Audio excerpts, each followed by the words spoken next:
animal communicators, and welcome to this week's live and free power training. What I want to talk about today is something that I've seen coming up over the last couple of weeks as the students on my professional practitioner program in animal communication are starting to come over the finish line. And I am having calls every day with external assessors who are assessing their communication skills, their accuracy, and feeding back to me on how amazingly well they are doing. So I'm seeing something coming up in a lot of the calls I'm having with assessors, and I thought I would bring that here and share that with you so that you can take one of these hacks that I teach my students so that you can really stay on the same page as a guardian. You can support the guardian's understanding of their animal companion, and you can really be doing that work in a way that truly is extraordinary, because as you know, that's all I want for you. So if you don't know me, my name is Sarah Jane LeBlanc. This is my YouTube channel. If you're seeing me on YouTube, I'm the host of the Animal Communication Practice Group. If you are seeing me on Facebook, and it is always my pleasure to rock up every week with some really focused power training, 10 minutes of animal communication training that will really help you elevate your work from ordinary to extraordinary, because that's all that I want for you, and it's all that the animals want for you. So if you're interested in learning more about animal communication and how you can be an extraordinary animal communicator, all you need to do is reach out to me on the contact details, either in the YouTube post or the Facebook group.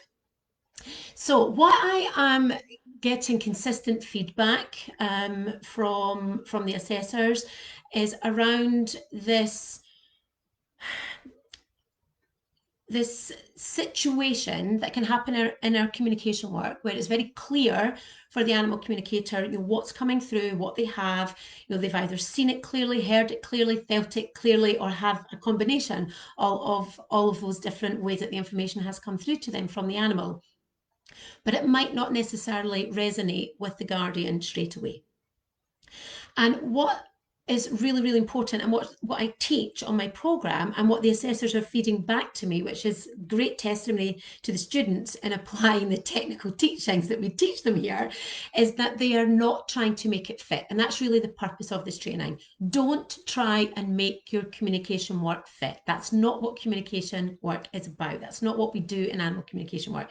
We don't make it fit. It either resonates or it doesn't resonate. And sometimes it might not resonate with the guardian, but it doesn't mean it's wrong. It means it doesn't resonate in that moment in time. The amount of times I've had an email or a phone call over the last 20 years where a guardian's come back to me, sometimes the next day, sometimes the next week, and they've said, "Oh, remember when you said such and such? And it didn't resonate with me. Well, I realise now what it is." Or my husband said, or my sister said. And it's like, because here's the thing, we're just human. But coming back to the point and the purpose of this training, it's not just about not making it fit. It's about how you handle that on a feedback call or over email or however you're doing your feedback. Because what you don't want to do, you don't want to argue with your client and tell them that what you've got is correct or what you've got is right, and that they're not seeing it from the right angle or the right perspective. If that's the approach you take, you are just going to really either, at best, pee off your guardian, at worst, offend them. And if you do either of those things, you've lost them. And remember, as soon as you lose a guardian, you've lost the opportunity to support and help the animal. So we don't want to lose the guardian. But coming back to the feedback that I'm getting from the assessors, is that where that's come up for a couple of the students, that each of the students has just very factually relayed the information that they've got, and then the guardian, the assessor, has then gone away and done a little bit more research or found out some more information. And they have then realised the enormity of this juicy material that they got from the student in the consultation. Because here's the thing, if you are going to take the position of, no, this is what it is, and this is why you need to take it, and this is what I think it means, you're really trying to convince the guardian of your findings. That's not what we do. That's not how I teach it. It's not your job to convince them. But if you move away from being that kind of preacher and move into being an educator, and there are other videos here about how you transition into being an educator when your guardian's not on the same page as you. So when you move into that role of being an educator and you share your information factually, and then you leave it with the guardian, you might make a suggestion. It might be, well, this is what it felt like it could be related to from me, and then it's up to the guardian what they do with that. They can put it to the side, or in the cases here, each time the assessor went and did a little bit of research, and then what happened was that when the assessor realized through their own research, like, oh, I didn't know there was a connection with that and that. When that happens, the assessor or the guardian, in your case, the guardian is making their own connections about the information. So it lands for them, by them. That's much more powerful than you telling them or convincing them or trying to get them on the same page as you. It's much more powerful when any of us reach our own conclusions about something. So when the guardian reaches their own conclusions, they will reach those conclusions, they will remember that, and that will then inform how they are with their animal companion, whether that's a change in behavior with them, whether that's putting additional things into place for them, or whether it's simply understanding their animal friend more than they did before, which is really the purpose of our work. So that's what I want to leave you with today.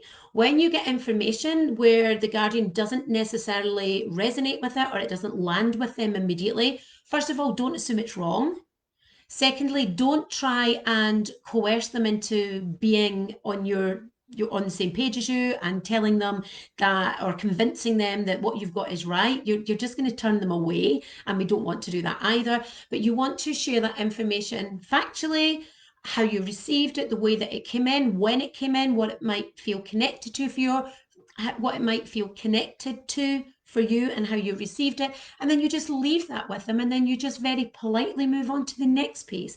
Let them do their own research, their own thinking, their own processing, and they will reach their own conclusions. And that is always so much more powerful than us trying to browbeat them into believing what we have. So I was just really I can't even think of the word. I was just so happy, so ecstatic to get that feedback from 3 different assessors that that was the way the students relayed the information, and they each went away, did their own processing. One went and did some actual research, and out of that they all joined their own dots in their own way, and they had those big aha moments of understanding, and it was all done really respectfully and in true partnership with the animal communication student and with the guardian. So that's my top piece for you today.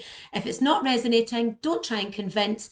Just be factual, be an educator, not a preacher, and let the guardian make their own conclusions. It's always so much more powerful when you do it like that. Here's to you always and your best work. Until next time, take care and keep communicating.